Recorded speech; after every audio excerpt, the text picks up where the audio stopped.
ఆత్మేమో ప్రార్థన చేద్దామే, ప్రార్థన చేద్దామే, ప్రార్థన చేద్దామే, ప్రార్థన చేద్దామే, అడిగి అడిగి అడిగి అడిగి నివ్వకపోతాం. ఇది ఎమోషన్ తెలిసిందే. నా నూరు బాగా లాజిక్ అంటే నాకు తెలియదు కదా, వీళ్ళు సైలెంట్ అయిపోయింది, ఏమో నాకు తెలియదు. ఆ మనుషులు పడుకుపోతాం. కానీ రక్షించబడినప్పుడు దేవుడు వాటిని చేస్తుంది, నీ ఆత్మ నూతనపరచబడుతుంది. కానీ దేవుని వాక్యం చదువుతాను బట్టి నీ మనస్సు నూతనపరచబడాలని దేవుడు వాటిని చేస్తుంది. నీ మనస్సు నూతనపరచబడాలంటే ఇప్పుడు ఏం చేయాలంటే ఈ లాజిక్ని ట్రైన్ చేయాలి. ఈ లాజిక్ ఫుల్గా కీప్ చేయాలి. ఈ లాజిక్ చెప్పాలి, అరే బాబు ఇంతవరకు నువ్వు నేర్చుకున్నంత తప్పయ్యా, లోక పద్ధతులంతా తప్పయ్యా, లోక అలవాట్లని తప్పయ్యా, ఆ బూత్ మాట్లాడిన తప్పయ్యా, ఇదంతా విడిచిపెట్టాలి. ఇప్పుడు కొత్తగా నేర్చుకోండి. ఏమైనా మొదటిసారి నేర్చుకోవడం సులభం, కానీ నేర్చుకున్న దాన్ని తీసేసి మనలో మాత్రం నేర్చుకుంటే చాలా కష్టం. కష్టమే కానీ చేయాల్సింది. సో ఈ లాజిక్ ఏం చేయాలి సార్? అందుకని క్రమశిక్షణతో దేవుని వాక్యం చదవాలి. ఈ దేవుని వాక్యం చదివేటప్పుడు కూడా ఆత్మ రక్షించబడింది, మనసుని చెప్తుంది, లాజిక్ని చదివించండి.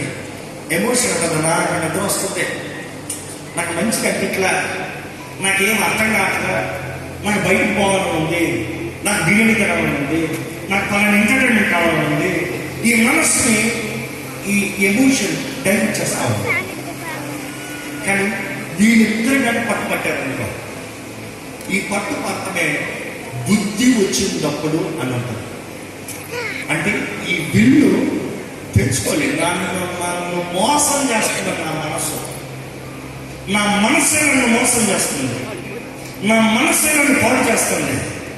బయట నన్ను పాడు చేసేది నా మనసే పాడు చేస్తుంది. ఇదిగో ఈ ఎమోషన్ ఎప్పుడు చూసినా సుఖాన్ని పడుతుంది. ఈ ఎమోషన్ ఎప్పుడు చూసినా దానికి ఎవరు నచ్చిందో ఎవరు నచ్చలేదో ఎవరి గురించి మాట్లాడుతుంది కాదు. నా బ్రతుకు మారాల్సిందే, ఈ విల్లు నిర్ణయించాలి. అందుకని విల్లు పేరు. ఈ విల్లు నిర్ణయిస్తే ఈ విల్లు చెప్తే లాజిక్ చదువు చదువు. అందుకని వాక్యం చదివినప్పుడు మూడు ఉండదు, మనసు ఉండదు. మనసు అక్కడ చదువు, చదవాల్సింది ఎక్కించుకో, బుర్రలోకి ఎక్కించుకో, నీకు అర్థం అవ్వాల్సిన చదువు. డిసిప్లిన్, క్రమశిక్షణ. This will tell you. క్రమశిక్షణ, డిసిప్లిన్, డిసిప్లిన్. ఇప్పుడు ఏమవుతుంది, ఈ లాజిక్ వల్ల రీఫీడ్ అవుతుంది. ఇప్పుడు దేవుని వాక్యం తెలిసినప్పుడు, నిర్ణయాలు చేసినప్పుడు లాజిక్ వెంటనే చెప్తుంది, దేవుని వాక్యం ప్రకారం అంగీకరణ లేదు, దేవుని వాక్యానికి విరోధమైనది, దేవుని వాక్యానికి తగలది, దేవుడికి ఇష్టం లేనిది, ఇది దేవుడు మెచ్చాడు. లాజిక్ ఎప్పుడు ఇన్ఫర్మేషన్ చెప్తాడు, లాజిక్ ఎప్పుడు ఎమోషన్ తెలియదు. ఎమోషన్ ఇస్తుంది. ఈ ఎమోషన్ ఎప్పుడు తెలుసా మాత్రం, ఈ మనసు ఈ జీవితం అంతా నాశనమయ్యి దెబ్బై కూలి మనుషులు చేసిన గాయాలన్నింటిలో పగిలి ఆ టైం పరిశుద్ధాత్మను మొట్టడు, పరిశుద్ధాత్మను మొక్కుతాడు చూడు. ఇది కూడా ఎమోషన్ ఉన్నదంతా ఎట్లా అనిపించిందో అంటారు. అక్కడ ఒక నీటిలో దేవుడు నన్ను దర్శించాడు, దేవుని ప్రార్థన దేవుడు నన్ను బలపరిచాడు, దేవుని సన్నిధిని నేను అనుభవించగలుగుతున్నాను. You see it is all coming to your emotion.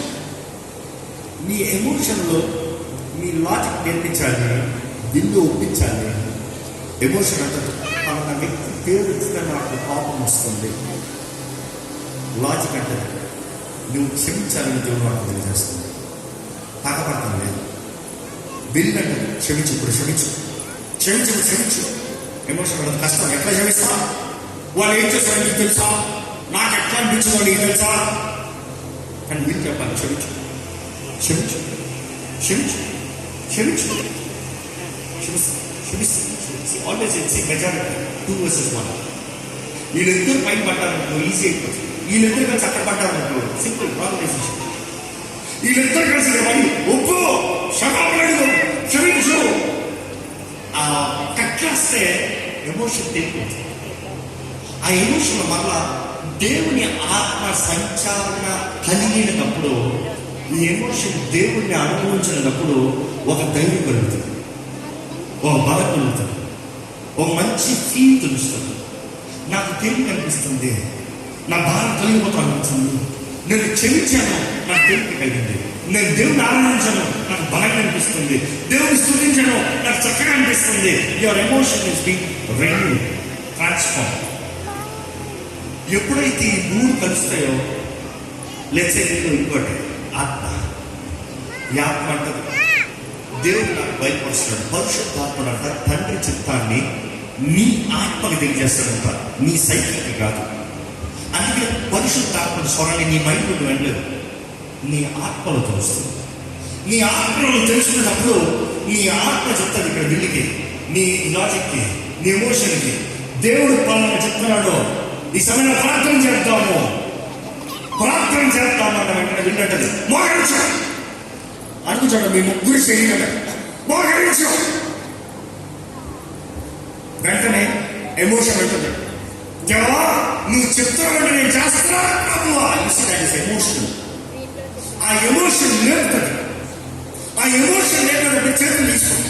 అందుకని కొంతమందికి చేతులు ఎంత చెప్పాల్సిన అవసరం లేదు, చేతులు మాత్రమే తీసుకోండి. నెక్స్ట్ లాజిక్, దేవుని చిత్తాంతరాన్ని ఏం ప్రార్థన చేయాలో నేర్చుకుంది. నోరు తెచ్చి ప్రార్థన చేస్తే స్టార్ట్ చేస్తుంది. ఇదిగో పరిశుద్ధాత్మ తండ్రి చిత్తం వాళ్ళ జీవితంలో జరిగినట్లుగా చెయ్యి, తండ్రి కార్యాలు వాళ్ళ జీవితం నెరవేరినట్లుగా చెయ్యి, నా సమస్తను సంపాదించుకుంటున్నాను. ఇది లాజిక్ మాటలు అనిపిస్తుంది. కానీ అదే సమయంలో వెళ్ళి ఏం చేస్తా తెలుసా? శరీరానికి చెప్తుంది, నోరు తెర ప్రార్థించు. ఈ మూడు కలిసినప్పుడే నీ సైకిల్ చెప్తాం. అంటే బైబిల్ వెరీ క్లియర్.